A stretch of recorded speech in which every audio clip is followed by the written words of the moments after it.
नमस्कार। आज की वीडियो में हम बात करने वाले हैं कि हजारों हिंदुओं की हत्या और जबरन धर्मांतरण के मामलों पर गांधी जी आखिर मौन क्यों रहे। आखिर ऐसी क्या वजह थी जो अहिंसा के मार्ग पर चलने वाले गांधी जी ने हिंसा करने वाले दंगाइयों का समर्थन किया। इन सभी सवालों के जवाब आपको आज हमारे इस एपिसोड में मिलने वाले हैं, तो वीडियो में लास्ट तक जरूर बने रहे। तो चलिए थोड़ा बेसिक से समझते हैं। बात है 1919 की, जब हिंदुस्तान के साथ साथ अन्य कई देशों पर भी ब्रिटिश शासन का रूल चलता था और उन अन्य देशों में एक टर्की भी शामिल था। टर्की पूरी तरह से एक इस्लामिक कंट्री था और वो आज भी है, लेकिन वहां पर इस्लाम का धर्मगुरु खलीफा रहता था। तो अंग्रेजों की सरकार ने उस इस्लाम के खलीफा को पकड़कर जेल में बंद कर दिया और उसके पूरे रूल्स और रेगुलेशन पर पाबंदी लगा दी।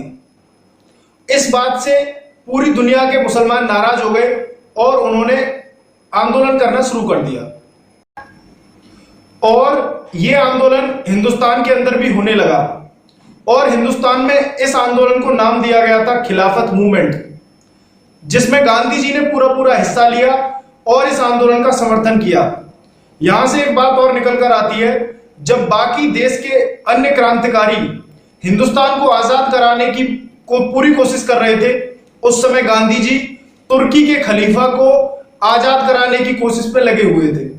लेकिन गांधी जी के खिलाफत मूवमेंट में साथ देने पर हिंदुस्तान के अन्य हिंदू और अदर लोग जो हिंदुस्तान के अंदर रहते थे, वो भी खिलाफत मूवमेंट का समर्थन करने लगे और टर्की के खलीफा को रिहा करने की मांग करने लगे।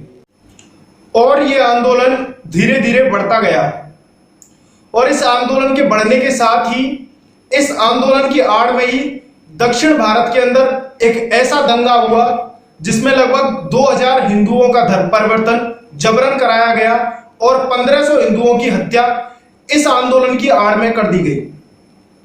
और इस बात का पता चलने पर गांधी जी बिल्कुल मौन रहे। अब यहां सवाल यह नहीं उठता है कि गांधी जी ने मुस्लिमों का समर्थन किया, बल्कि यहां सवाल यह पैदा होता है कि गांधी जी ने दंगाइयों का समर्थन क्यों किया। और गांधी जी तो हमेशा अहिंसा की बात करते थे, लेकिन फिर भी गांधी जी ने हिंसा करने वालों के खिलाफ कुछ नहीं बोला और न ही इस आंदोलन से अपने आप को पीछे लिया, बल्कि पुरजोर समर्थन करते ही रहे। और बाद में एक बात और निकल कर आई, जिसमें गांधी जी ने बताया कि हिंदुस्तान के मुसलमानों का दिल जीतने के लिए धर्मांतरण और हिंदुओं की हत्या, इसको कुछ मायने नहीं रखा जाता, क्योंकि देश की आजादी के लिए मुसलमानों का दिल जीतना बहुत जरूरी है। अब आपको कमेंट बॉक्स में बताना है कि गांधी जी अहिंसा की केवल बात ही करते थे या उस मार्ग पर चलते भी थे। और एक सवाल का जवाब और मैं आपसे चाहता हूं, क्यों गांधी जी पर ही इतने सवाल उठाए जाते हैं। देश में बहुत से अन्य क्रांतिकारी हुए जिन पर अभी तक कोई सवाल नहीं उठाए जाते, लेकिन गांधी जी पर ऐसे सवाल क्यों उठाए जाते हैं, ये आप कमेंट बॉक्स में जरूर बताएं। वीडियो को देखने के लिए बहुत बहुत धन्यवाद। भारत माता की जय। इंकलाब जिंदाबाद।